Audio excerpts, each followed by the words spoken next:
Miss, nakailang tawag na kami sa'yo pero parang hindi mo kami pinapakinggan. Nangihingi ng tubig ang nanay ko kanina pa. Wala akong narinig na humihingi ka ng tubig. Kaya wag mo akong pagtaasan ng boses. Wala kang narinig o nagbibingi-bingihan ka lang. Marami nang nagrereklamo na customer pero parang manhid ka at hindi mo sila pinapakinggan. Kung ayaw nyo sa serbisyo ko, edi umalis na kayo. Wala akong pakialam sa nararamdaman nyo. Ay aalis talaga kami rito. Bukod sa manhid ang serbidora, mataray pa. Dahil sa pagiging manhid na serbidora ni Minerva, madalas alisan ng mga customer ang maliit na restaurant na mag-asawang may-ari na kanya namang malayong kamag-anak. Halos 1 taon nang naninilbihan ng ginang, subalit hindi ito umaayos sa pakikitungo niya sa mga customer nila. Marami nang nagrereklamo sa kanyang mabagal na serbisyo, ngunit wala itong pakialam sa mga hinaing nito sa kanya. Bakit umalis yung 4 na customer natin? Wala ba silang nagustuhan sa mga pagkain natin dito? Wala po silang budget, Aling Shoni. Namamahalan sila sa mga presyo ng pagkain dito. Ha? Tama lang naman ang halaga ng mga pagkain natin Baka masyado lang silang kuripot. Siya nga pala, Minerva. May customer na nagrereklamo kanina. Ang bagal mo daw kumilos. Nako, hindi po yan totoo, Mang Kano. Halos mataranta na nga ako sa mga order nila hayaan mo na. May mga customer talaga na hindi makapaghintay. Napangiti si Minerva dahil nakumbinsi niya ang mag-asawa na maayos ang kanyang serbisyo. Hindi nito sinasabi ang tunay na dahilan ng pag-alis ng ibang customer nila. Kaya naman pinagpatuloy pa rin ito ang maling gawain. Maraming kumakain sa maliit na restaurant na pinagtatrabahuhan niya, kaya madalas umiinit ang kanyang ulo.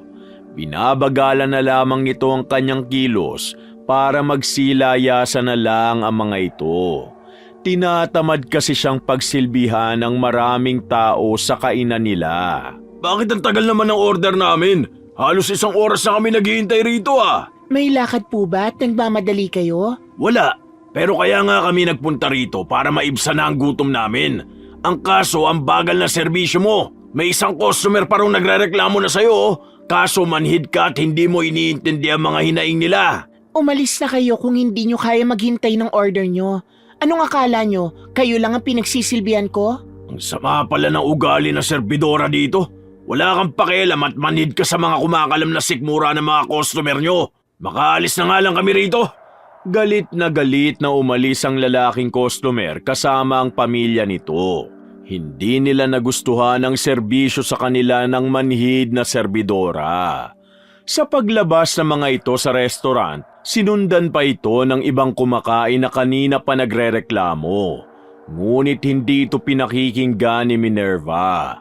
Nakatanggap naman ng ilang sumbong ang mag-asawang may-ari patungkol sa mabagal na proseso sa paghahatid ng mga order.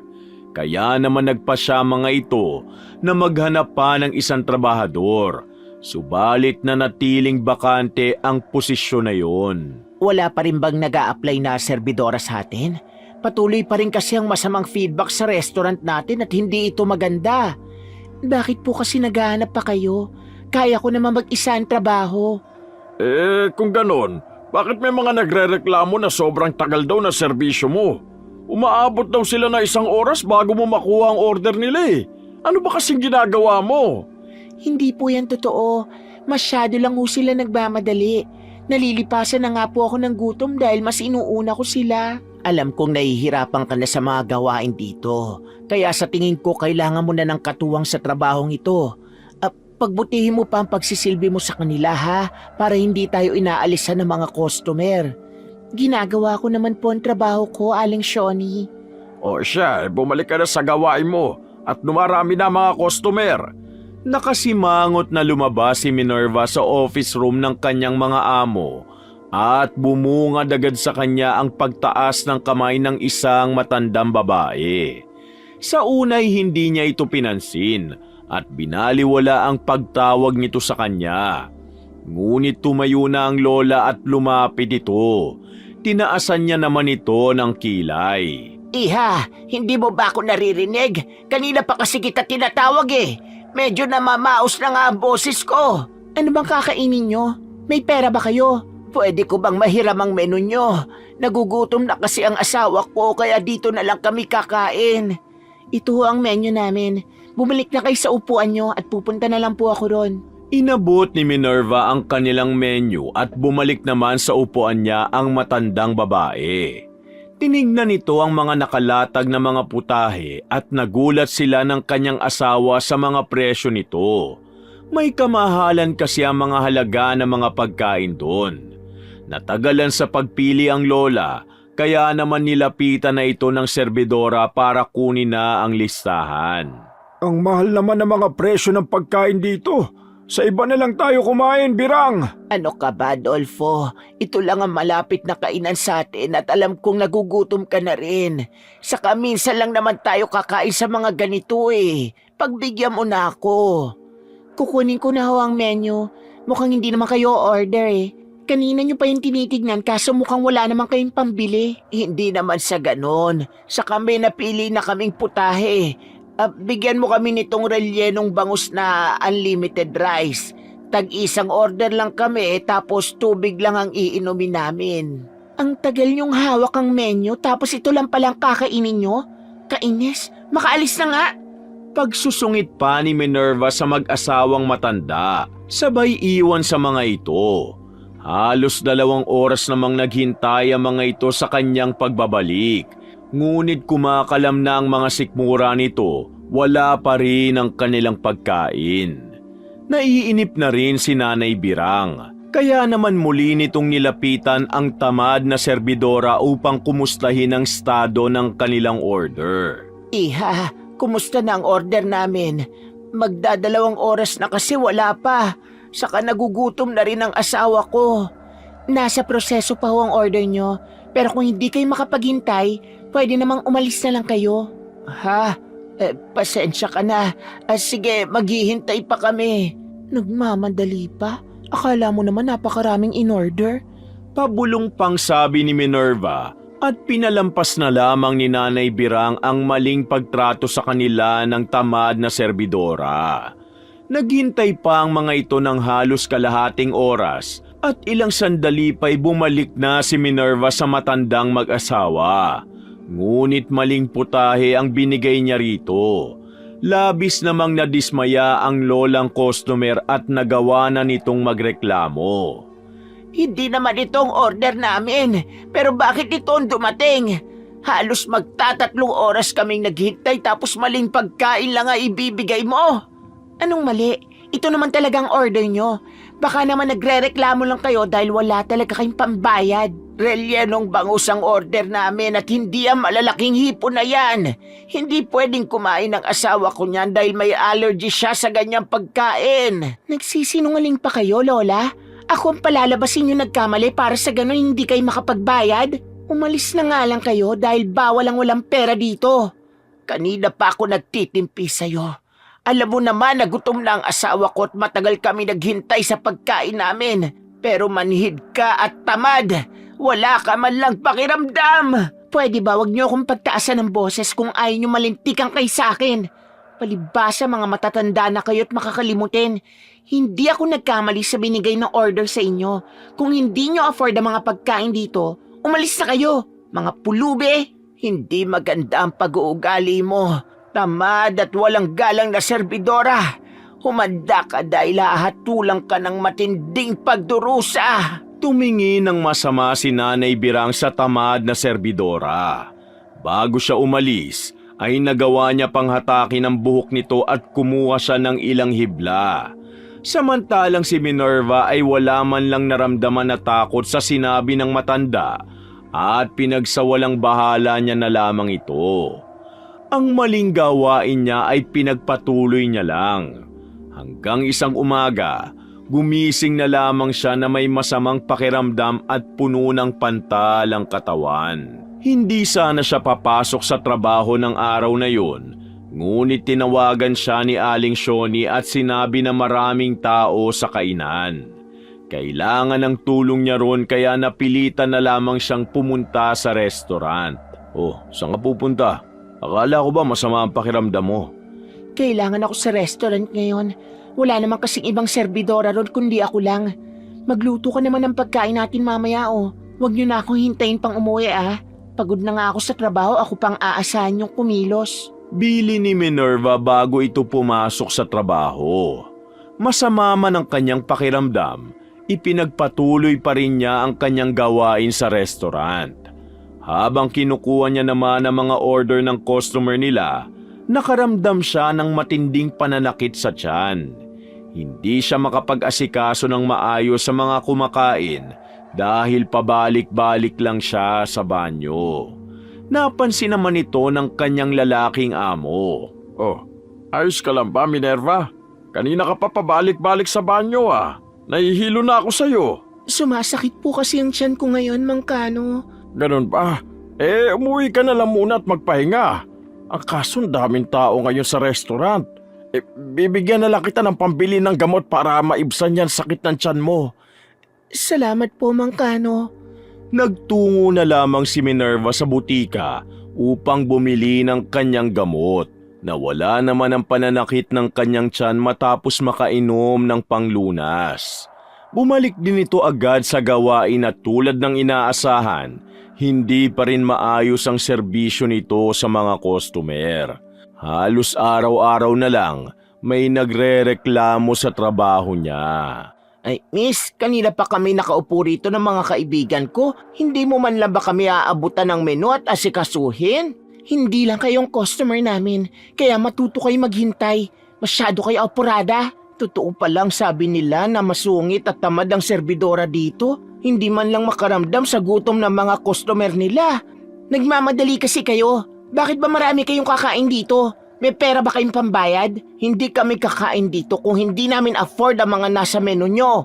Ang yabang mo serbidora ka ha. Hoy, manang na malaki ang tiyan. Kapag hindi mo tinigil ang bibig mo, palalabasin ko kayo rito. Ang daming reklamo, hindi naman makapaghintay. Anong sabi mo?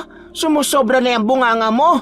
Humanda ka sa akin, walang yang tamad ka. Sinugod ng matabang manang si Minerva at hinatak ang buhok. Laking gulat naman ito nang makakuha ng maraming hibla mula rito. Nanlaki naman ang mga mata ng tamad na serbidora sa pangyayaring yun. Hindi nito nagawang makapanlaban sa customer dahil muli na namang nanakit ang kanyang tiyan. Dumating naman ang kanyang mga amo at inawat nito ang kaguluhan. Kinausap naman siya ng mga ito patungkol sa kaganapan. Bakit ka ba nakikipag-away sa mga customer natin? Paano kung makaperwisyo ang gulong ginawa mo? Kaya mo bang bayaran ang mga nasira sa restaurant? Hindi ko naman ho kasalanan, Aling Shoni, ang nangyari. Masyadong apuradang matabang matanda na yon. Halos maubos niya pa ang buhok ko, nakakainis. Itigil mo kaya mga panlalait sa customer natin. Pakisamahan mo sila na maayos dahil kung wala sila, pare-pareho tayong walang kikitain. Kapag naulit pa ang pangyayaring ito, tatanggalin na talaga kita, Minerva! Opo, pasensya na talaga. Yumuko na lamang ang tamad na serbidora na tila walang naririnig sa sermo ng mag-asawang may-ari ng restaurant. Tila ba ipapasok sa isang tenga at lalabas sa kabila ang mga salita nito sa kanya. Pagkatapos naman niya sa kanyang trabaho ay umuwi agad ito.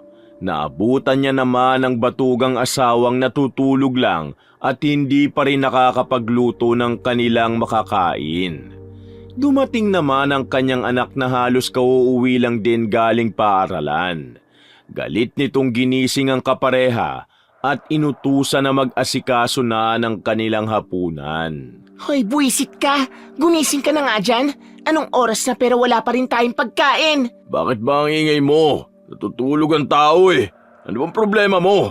Hayop ka! Wala ka nang trabaho, puro ka patulog! Magiging batugang ka na lang ba talaga? Tumigil ka kung ayaw mo masaktan sa akin. Ang ingay ng bibig mong buwisit ka. Sige, sasaktan mo ako? Tinaas ng asawa ni Minerva ang kamay nito para sana sampalin siya. Ngunit napansin nito ang pamamaga ng mukha niya. Nagtaka naman siya sa kakaibang tingin sa kanya ng kapareha at naramdaman niya rin ang mainit na pakiramdam sa kanyang anit. Ano nangyari sa mukha mo? Bakit? Ano bang meron? Mama, namamaga po ang mukha niyo. Aray, Bakit parang ang init ng anit ko? Ano ba nangyayari sa akin? Mira anak, kunin mo nga yung gamot ko na pantanggal kirot. Namilipit sa matinding sakit si Minerva dahilan upang mapahawak na siya sa kanyang ulo. At hindi siya makapaniwala dahil naglalagas na ang kanyang buhok. Tumagal lang ng ilang minuto ang sakit na kanyang nararamdaman. Ngunit ang pamamaga ng kanyang mukha ay nagpatuloy hanggang sa muling pagpasok niya sa kanyang trabaho. Nagsuot na lamang ng mask ang tamad na serbidora upang kahit papano'y maitago ang kanyang karamdaman. Habang inaasikaso niya ang ibang kumakain, napansin naman ito ang matandang customer nila noon na nakaaway niya rin. Nag-alangan naman si Nanay Birang na muling kumain sa maliit na restaurant dahil sa hindi maayos na pagtrato sa kanila noon. Subalit nagpupumilit ang kasama niyang apo na gusto namang matikman ang pritong manok na luto ron. Lola, gusto ko pong matikman yung pritong manok nila rito. Pumasok na po tayo sa loob. Pero apo, hindi kasi maayos ang serbidora dyan. Sa karinderya na lang tayo kumain. Ayoko, gusto ko po dito kumain. Umiiyak na nagpupumilit ang apo ni Nanay Birang. Kaya naman napilitan na lamang itong muling kumain sa maliit na restaurant na yon. Pagpasok pa lang nila, bumungad na agad sa kanila ang tamad na serbidora. Tinaasan sila nito ng kilay at ramdam nila ang malamig na pagtrato nito sa kanila. Bakit nandito na naman kayo, Lola? May pera na ba kayo para makakain dito? May sapat naman na akong pera ngayon, kaya bigyan mo ang apo ko ng pritong manok na luto nyo. Ubus na ang pritong manok namin, kaya sa iba na lang kayo kumain. Alam ko naman na pang karinderya lang ang budget nyo. Umalis na nga kayo at marami pa akong customer na aasikasuhin. Ang bad naman ng babaeng to, Lola. Umalis na lang po tayo dito. Nakakatakot ang mukha niya. Hoy bata, mas nakakatakot ka dahil mukha kang tiyanak. Tumigil ka nga. Pati ba naman bata pinapatulan mo? Hindi ka talaga natatakot sa paghahatol sa'yo. Umiyak ang apo ni Nanay Birang sa panlalait dito ng tamad na serbidora. Lalo lamang siyang nagalit kay Minerva. Kaya muli niya itong binantaan at sa pagkakataong yon, nakaramdam na ito ng takot sa kanya dahil nanlilisik ang mga tingin niya rito. Sinabi rin ito na mas magdurusa siya sa kanyang karamdaman. Ilang araw lang ang lumipas, nagkaroon naman ng sugat-sugat ang babae sa katawan, dahilan para mahirapan na siya.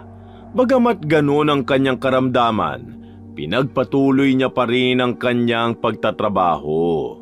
Ngunit pinandidirian na siya ng mga customer nila. Nakakadiri ka naman. Wala bang ibang serbidora rito na maghahatid ng pagkain namin? Mukhang nakakahawa pa yung sakit mo. Kung ayaw mo kumain dito, umalis ka na. Ang arte mo, hindi ka naman kagandahan. Anong nangyayari rito? Kayo ba ang may-ari ng restaurant na to? Ako nga ho, bakit? May problema ba tayo? Bakit ang galisin ng serbidorang to na naghahatid ng mga pagkain namin? Tignan nyo nga yung lagay niya. Nakakadiri. Pasensya na ho. Naghahanap na po ako ng kapalit niya. Minerva, sumunod ka sa akin at mag-usap tayo. Hindi pa man naririnig ni Minerva ang sasabihin ng kanyang amo, batid niya nang mawawalan na siya ng trabaho. At hindi niya alam kung paano sila mabubuhay ng kanyang pamilya. Lumala na kasi ang kanyang kondisyon. At dahil kapos sa pera, hindi nito magawang makapagpatingin sa doktor. Kaya hindi rin niya alam kung ano na nga ba ang estado ng kanyang karamdaman. Aling Shawnee, huwag niyo naman ho akong tanggalin sa trabaho. Walang hanap buhay ang asawa ko, kaya paano kami mabubuhay nito? Pasensya na, Minerva, pero kailangan mo na talagang umalis sa trabahong to. Nakita mo naman, nagrereklamo na ang customer sa kalagayan mo. Ibibigay ko ng sahod mo ngayon at dadagdagan ko na lang para makapagpatingin ka sa doktor. Pero, yung pera na gagamitin ko sa pagpapatingin sa doktor, ipangkakain na lang muna namin. Wala na akong trabaho, kaya anong gagawin ko? Hindi ko na problema yan, Minerva. Bumalik ka na lang dito kapag maayos na ang lagay mo. Bumuho sa mga luha ni Minerva dahil iniisip niya kung paano niya bubuhayin ang kanyang pamilya ngayong wala na siyang trabaho. Pag-uwi pa niya, nakita niyang nagsusugal sa labas ng bahay nila ang kanyang batugang asawa. Kumulo ang dugo niya, kaya naman binalibag niya ang mesa na ginagamit ng mga sugarol. Ang kapal naman ng mukha mo. Wala ka nang ang silbi na kukuha mo pa talaga magsugal ngayon? Hindi ka ba naaawa sa kondisyon ko? Wisit ka talagang babae ka. Pumasok ka sa loob kung ayaw mo masaktan sa akin. Lumayas ka ng hayop ka. Hindi kita kailangan at huwag ka nang babalik dito. Batugan ka lang naman. Lalayas na talaga ako dahil nakakadiri ka na. Tignan mo nga yung sarili mo. Losyang na nga, puro ka pasugat sa katawan. Hayop ka talaga. Umalis ka na sa harapan ko. Mamatay ka na rin. Pinaghahampas ni Minerva ng hawak niyang bag ang kanyang batugang asawa at tuluyan na siya nitong iniwan. Labis namang nasaktan ng anak dahil sa paghihiwalay ng mga magulang. Ang karamdaman naman ni Minerva ay mas nagpahirap pa sa kanya. Hindi na siya nawawalan ng lagnat at kung ano-ano na rin ang nakikita niyang hindi niya maipaliwanag. Palagi na siyang sumisigaw at nahihibang. Mama, hindi ka ba titigil? Ang sakit na ng tenga ko kakasigaw mo. Anak, ang sama kasi nilang makatingin sa akin. Tapos kung ano-ano pang binubulong nila. Napapagod na ako. Gunin-gunin niyo lang po lahat yun, Mama. Pakiusap naman, umayos na kayo. Tumigil na nga po ako sa pag-aaral at nagtatrabaho na ako para maalagaan lang kayo at mapakain. Pasensya ka na, anak.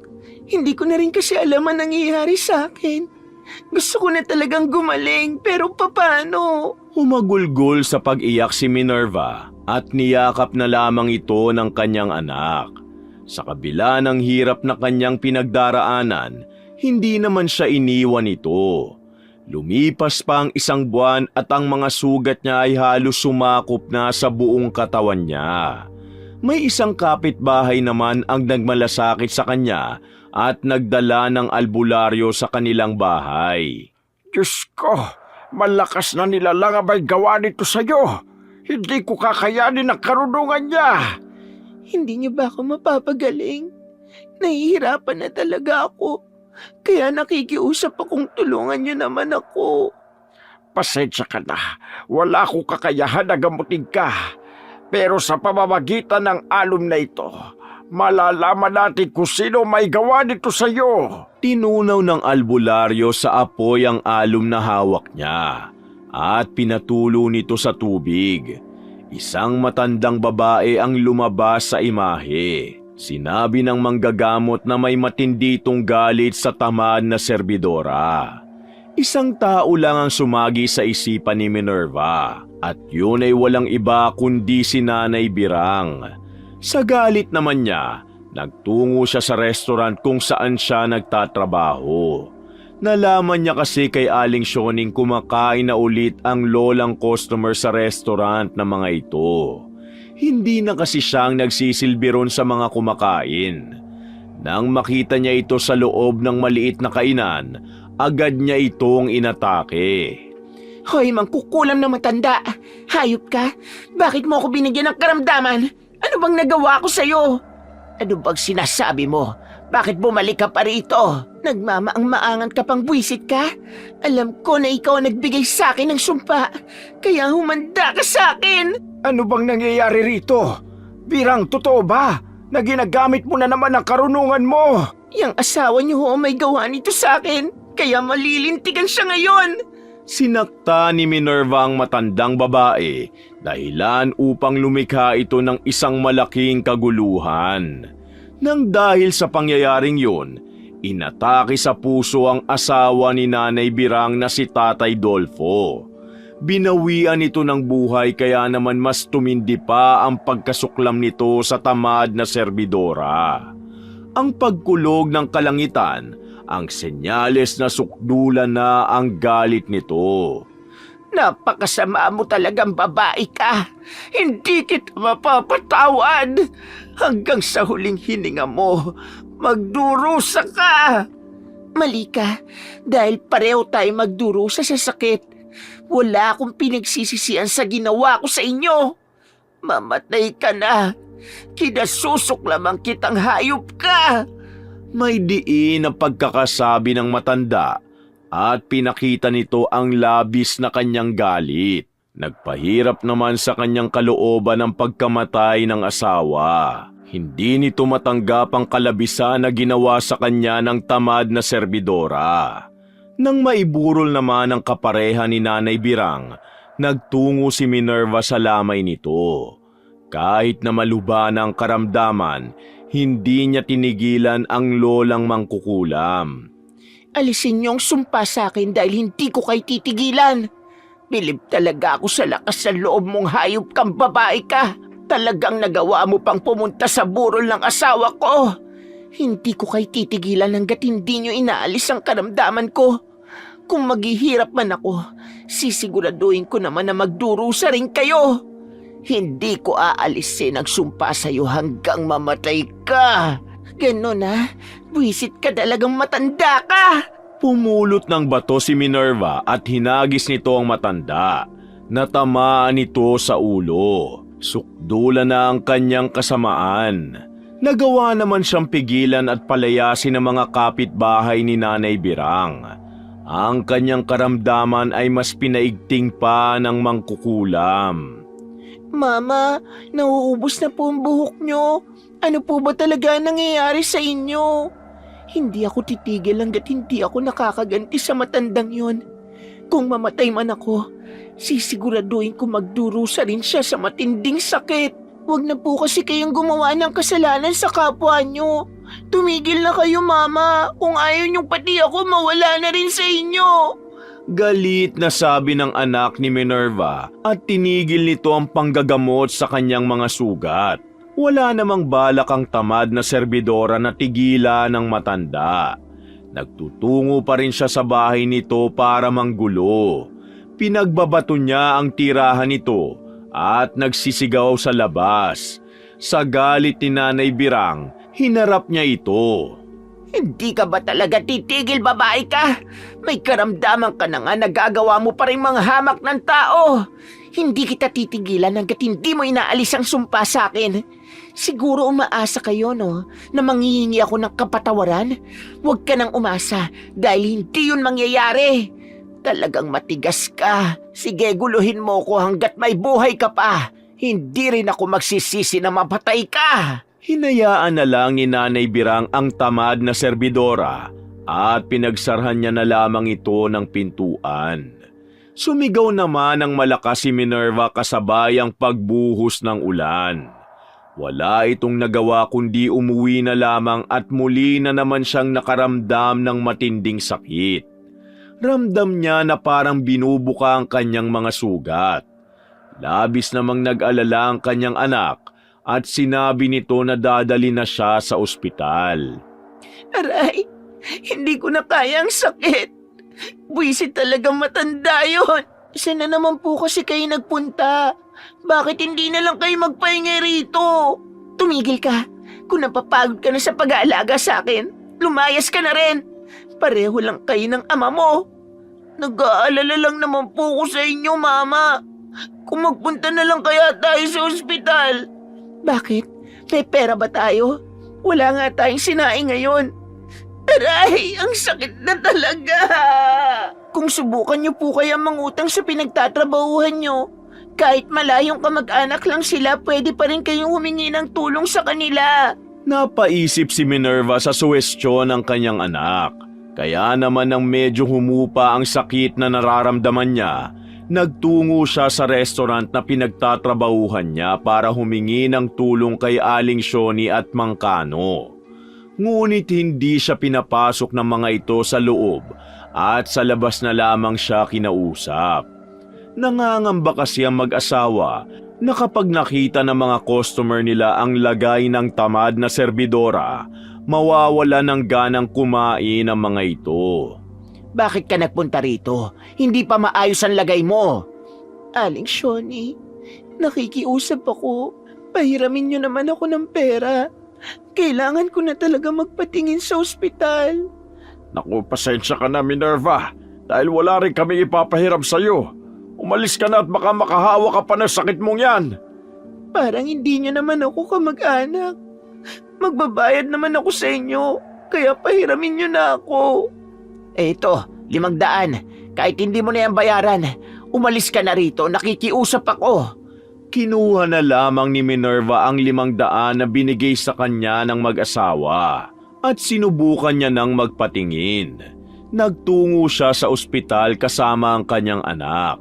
Subalit hindi nakapagbigay ng tamang lunas ang doktor dahil nahihirapan itong suriin ang kanyang kalagayan. Nanlumo naman ang tamad na serbidora at nawala na talaga siya ng pag-asa.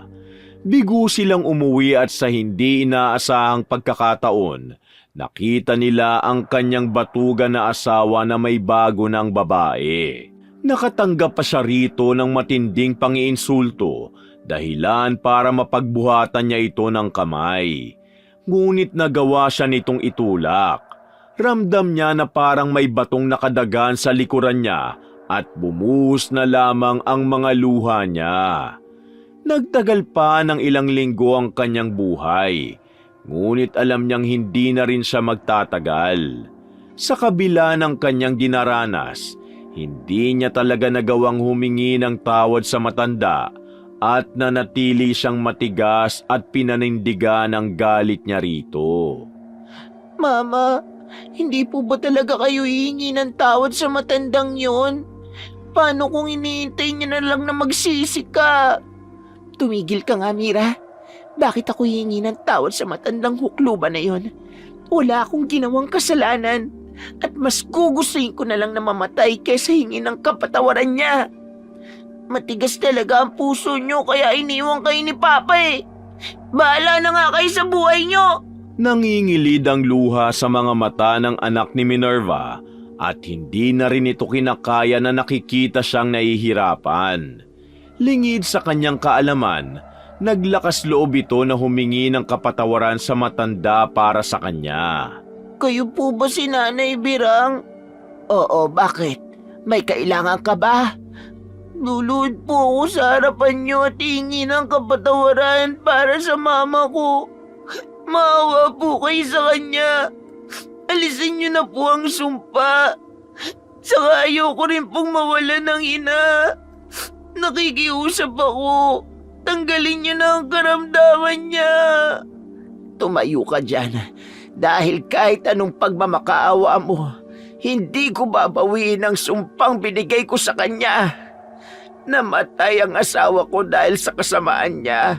Kaya buhay ang magiging kabayaran nito. Pareho po matigas ang puso niyo ni Mama. Walang maganda maidudulot ang paggawa ng kasamaan sa kapwa. Naghirap man ang mama ko.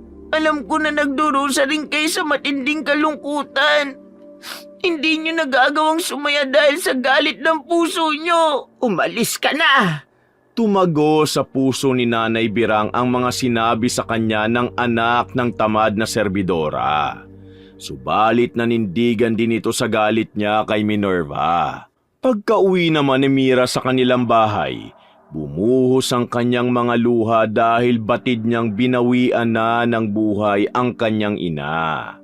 Niyakap na lamang niyang malamig na katawan nito.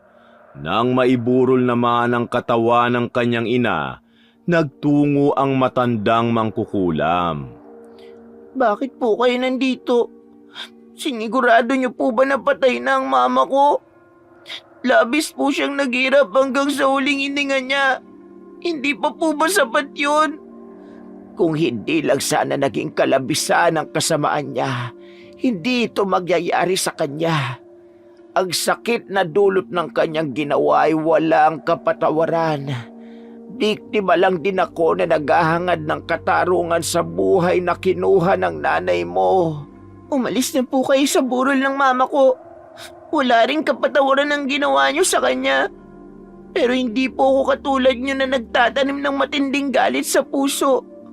Walang nagiging masaya ako na babalot ng kasamaan. Sana nga ako sa pagkamatay ni Mama. Naging masaya na kayo. Tumulo ang mga luha ni Nanay Birang dahil nakuha na niya ang ustisya para sa kanyang namatay na asawa. Pagkaalis nito sa burol ng tamad na serbidora, dumaan ito sa tulay ng ilog at nagpasya siyang itapon dito ang mga kagamitan niya sa pangkukulam. Wawakasan na niya ang paggamit ng itim na karunungan. Nagpatuloy pa rin siya sa kanyang buhay, kasama ang nag-iisa niyang apo. Wakas!